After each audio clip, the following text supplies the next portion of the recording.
सांगितलं जातं. दुसरी बाब आहे की हा राजकीय निर्णय अत्यंत महत्त्वाचा राजकीय निर्णय महाराष्ट्राच्या राजकारणाकरता ठरणार आहे आणि सर्व पक्षांच्या करता महत्त्वाचा निर्णय ठरणार आहे. त्यामुळे ते दोन पैलू आहेत.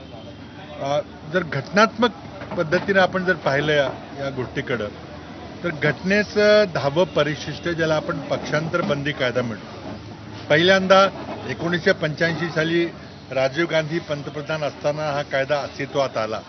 नंतर 2003ला वाजपेयी पंतप्रधान असताना अरुण जेटलींनी या कायद्यामध्ये आमूलाग्र बदल केले आणि आपल्यासमोर जे 10वं परिशिष्ट आहे तो 2003चा बदल केलेला कायदा आहे. पण त्यानंतर आपण बघतो की या कायद्याचं उद्दिष्ट काही सफल होताना दिसत नाही आणि त्यामुळे पक्षांतर राजरोसपणे चाललेलं आहे आणि या कायद्याला संपूर्णपणे बदललं पाहिजे असं माझं स्वतःचं मत आहे. पण जर आपण या कायद्याचं जर कायदेशीर पद्धतीनं अभ्यास केला तर पक्षांतर झालेलं आहे.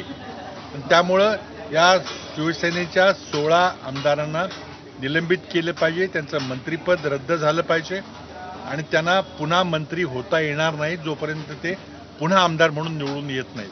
ही कायदेशीर बाब झाली. पण या कायद्यामध्ये सर्वात मोठी त्रुटी जी आहे की यामध्ये न्यायाधीश म्हणून ट्रायब्युनल म्हणून ज्या व्यक्तीला बसवलं असतं ती व्यक्ती म्हणजे विधानसभेचे अध्यक्ष. आता विधानसभेचे अध्यक्ष हे कुठल्या तरी राजकीय पक्षाचे कार्यकर्ते असतात, ते त्या राजकीय पक्षाच्या तिकीटावर निवडून आलेले असतात आणि निकाल देताना ते त्या राजकीय पक्षाचं हित लक्षात ठेवणार नाहीत.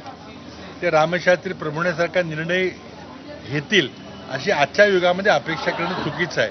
तर मुळातच हा दोष आहे की याबाबतचा निकाल देण्याची जबाबदारी विधानसभेच्या अध्यक्षाकडं जो एक राजकीय पक्षांनी निवडून आणलेला व्यक्ती आहे हेच मुळात चुकीचं आहे.